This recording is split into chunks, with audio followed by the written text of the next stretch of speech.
अस्सलाम वालेकुम एवरीवन। आज के व्लॉग में मैं आपको अपनी पाकिस्तान से जर्मनी तक के सफ़र की कहानी सुनाऊंगी। तो चलें शुरू करते हैं। तो शादी के बाद हर परदेसी वाइफ को एक ही इंतज़ार होता है कि वो किस दिन अपने हस्बैंड के पास जाएगी। तो मेरी ज़िंदगी में भी फाइनली वो दिन आ गया था जब मुझे जर्मन एम्बेसी इस्लामाबाद से अपॉइंटमेंट रिसीव हुई। ये दिन मेरे लिए बहुत खुशी का भी था और साथ ही कुछ उदास भी था, क्योंकि अपना घर छोड़ना, अपने माँ बाप छोड़ना बहुत मुश्किल है। ये हैं मेरे अब्बू, जिन्होंने मेरा बहुत साथ दिया। उसी दिन रात हमने प्लान किया कि हम चलते हैं मेरे फेवरेट जगह निहारी खाने, और ये है मोहम्मदी निहारी। लेकिन उस दिन का एक्सपीरियंस बहुत ही बैड था, बहुत ज़्यादा। इस दिन से पहले मोहम्मदी निहारी मेरी फेवरेट थी, लेकिन इस दिन के बाद ये निहारी मुझे बिल्कुल नहीं पसंद, क्योंकि हमारा एक्सपीरियंस जो था, लास्ट एक्सपीरियंस हम कह सकते हैं, बहुत ही बुरा था। यहाँ फाइनली मेरे सफ़र का आगाज़ शुरू हो चुका था। मैं और मेरे अब्बू हम रवाना हो चुके थे लाहौर से रावलपिंडी के लिए, और ये आप देख सकते हैं कि हम लोग रावलपिंडी सुबह 5 बजे पहुंच चुके थे। इस दिन मेरा था एम्बेसी में इंटरव्यू। दिल बहुत डर भी रहा था और बहुत से सवालात भी थे दिल में। पिंडी से हम नाश्ता करने के बाद इस्लामाबाद के लिए रवाना हो चुके थे, और ये कोई 6 बजे का टाइम था। इस सफ़र के दौरान मुझे बहुत डर था, बहुत ज़्यादा, कि बस अल्लाह करे कि मेरे डॉक्यूमेंट सब ठीक हों, मेरा इंटरव्यू अच्छा हो। और बस रास्ते में मैंने सोचा कि चलें अपने दिल को थोड़ा सा बहलाया जाए और क्यों ना कुछ वीडियोस बनाई जाए, और ताकि थोड़ा सा डर कम हो। बस इसी तरह सोच रही थी कि सोचते सोचते एम्बेसी जो है वो करीब आ गई, और टाइम आया इंटरव्यू का। इंटरव्यू हुआ, अल्हम्दुलिल्लाह बहुत अच्छा हुआ।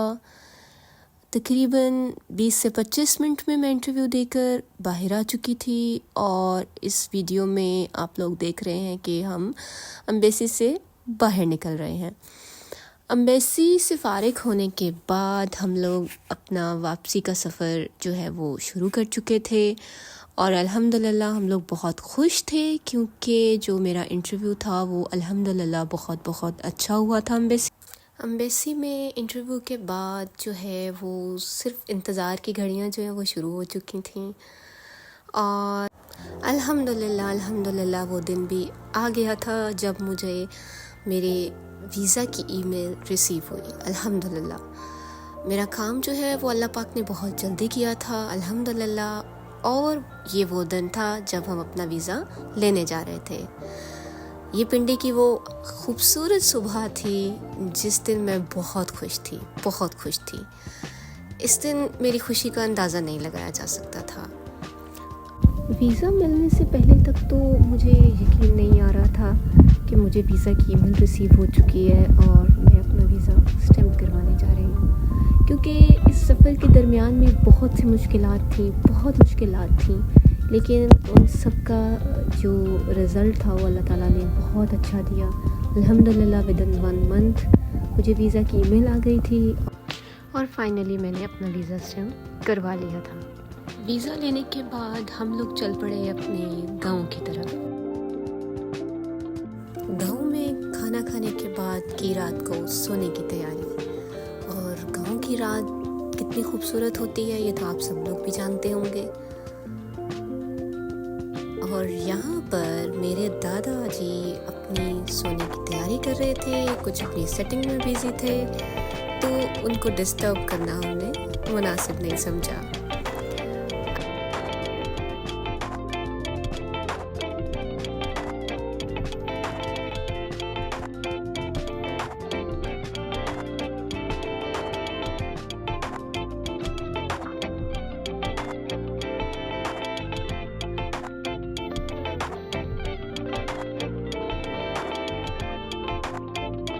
यहाँ सुबह हो चुकी थी, गांव की खूबसूरत सुबह, और हमने अपने वापसी के सफ़र का आगाज़ शुरू कर दिया था।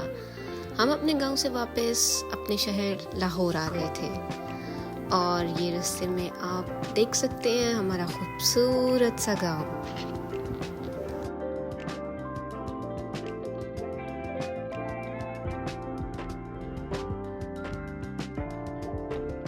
गांव से आते ही हमने करवाई कुरान खानी और मैंने तैयार किया खाना। उसके बाद ही मेरे चाचू ने की मेरी दावत, जो कि बहुत अच्छी थी। उसके बाद मेरी एक स्कूल फ्रेंड ने हम सब फ्रेंड्स की मेरे साथ एक रखी छोटी सी चाय पे दावत, जो कि बहुत अच्छी थी। और उसी फ्रेंड ने मुझे मेहंदी भी लगाई। और यहाँ टिकट कंफर्म होने के बाद मेरी तैयारी का आगाज़ शुरू हो चुका था। और ये आप देख रहे थे इस वक्त फ्रांको मेरा टेडी बियर है। और ये थी मेरी लास्ट चाय। और सबसे मिलने के बाद मैं घर से रवाना हो चुकी थी। फाइनली वो दिन आ चुका था जिस दिन मेरी पाकिस्तान से जर्मनी की फ़्लाइट थी। ये दिन बहुत मुश्किल था। इससे पहले यही सोचती थी कि कब जाऊंगी। हर कोई सवाल करता था कब जाओगी। जब वो दिन फाइनली आया तो यकीन जानिए दिल कहता था कि ना जाऊं। आखिर ये दिन आया क्यों, मुझे जाना क्यों पड़ रहा।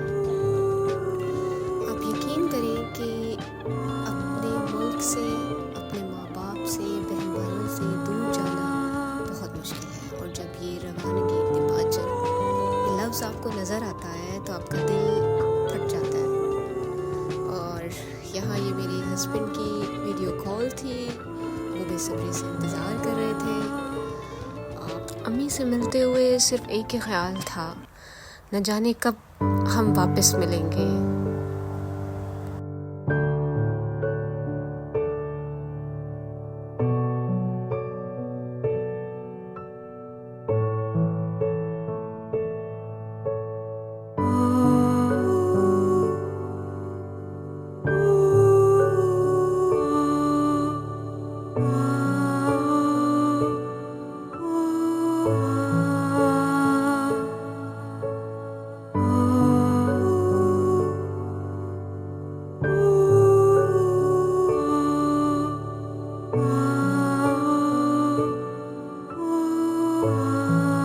बहुत से लोग मुझे यहाँ खुश भी नज़र आ रहे थे और बहुत से लोग उदास भी थे, क्योंकि कुछ अपने प्यारों में जा रहे थे और कुछ अपने प्यारों को छोड़ के जा रहे थे।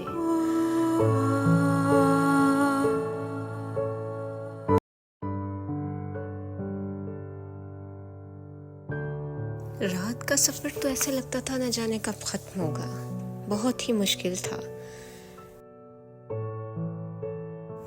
बिलाखिर यहाँ सुबह हुई, कुछ रोशनी देखने को मिली और कुछ बाहर हसीन खूबसूरत अल्लाह की प्यारी दुनिया नज़र आई। इस्तांबुल के हम करीब ही थे।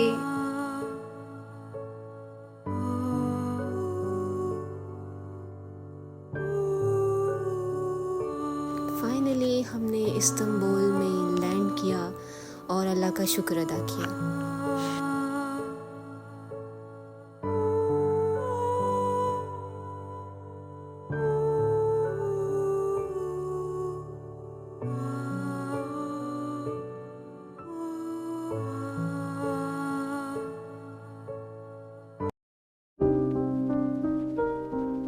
इस्तांबुल से नेक्स्ट फ़्लाइट मेरी बर्लिन की थी।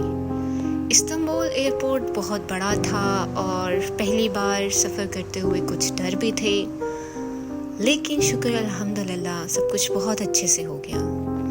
बोर्डिंग एरिया भी मिल गया और एयरपोर्ट भी घूम लिया।